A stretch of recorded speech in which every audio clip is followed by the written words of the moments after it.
I got so much motherfucking design on right now. Break it down, bring it back, make it clap. I got 3 old thoughts, new guap, wear that thing. Bitches on my line, and you know they come strapped. Hold up, what it not, 45, scope it cash like whoa. How you fucking with these hoes up?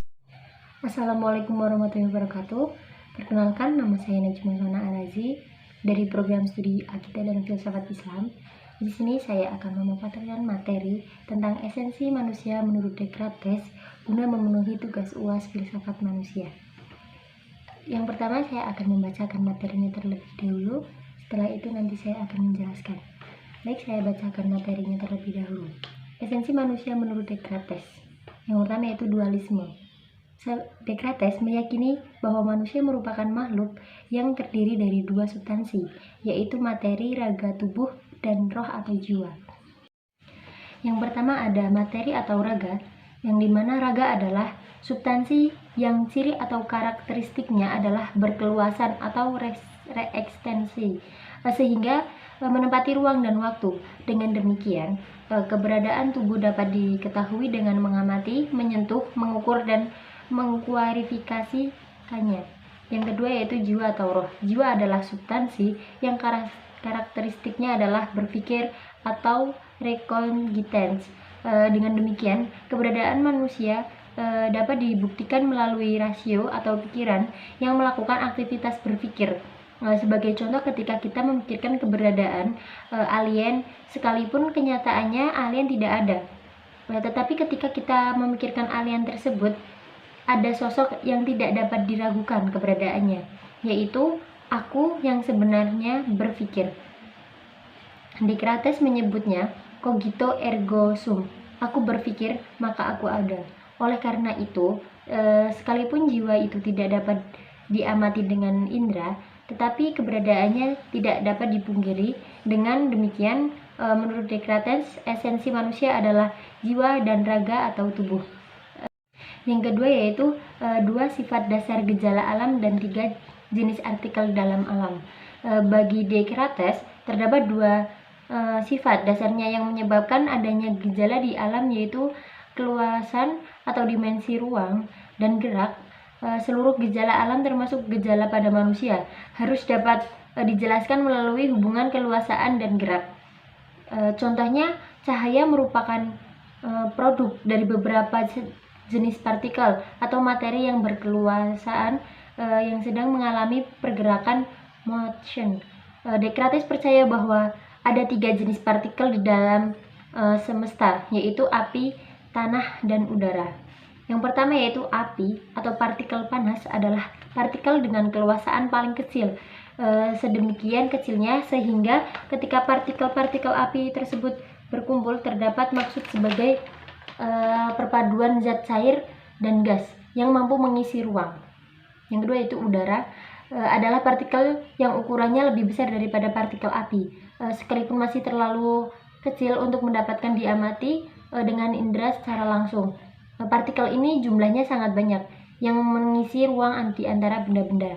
Yang ketiga yaitu partikel tanah, partikel yang ukurannya paling besar dan paling berat. Partikel ini yang membentuk objek secara terus-menerus, bergerak atau tidak bergerak, dan gerakan itu disalurkan melalui kolom atau ruang.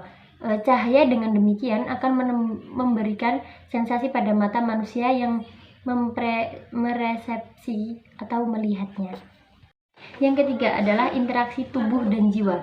Descartes memahami otak sebagai suatu sistem pipa di dalamnya atau partikel-partikel. Jiwa berada di dalam, terdapat kantuk-kantuk canggih yang berfungsi mengatur penggerakan jiwa melalui syaraf-syaraf yang berspesifik, sehingga dengan cara demikian terjadilah gejala atau perilaku tertentu pada tubuh manusia.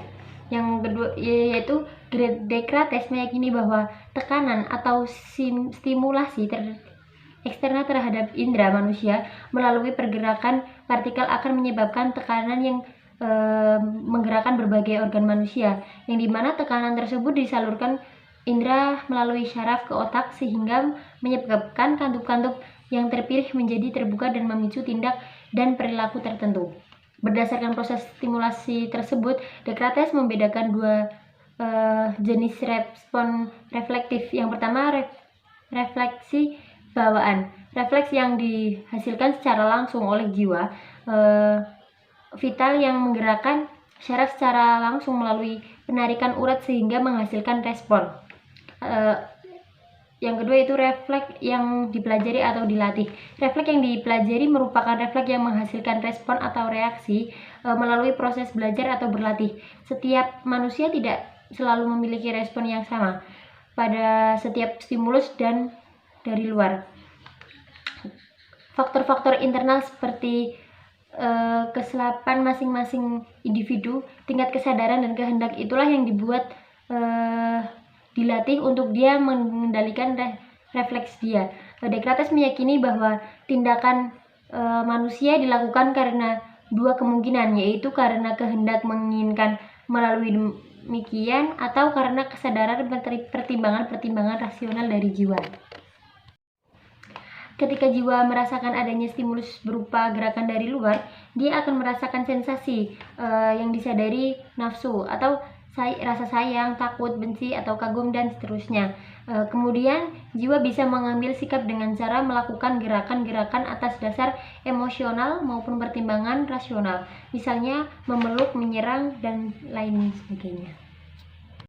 Nah, itu adalah materi yang saya bawakan.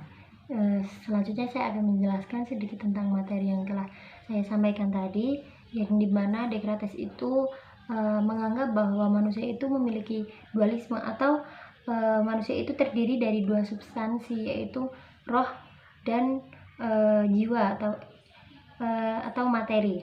Nah, yang dimana materi atau raga adalah substansi yang ciri atau karakteristiknya adalah berkeluasan sehingga menempati ruang dan waktu gitu.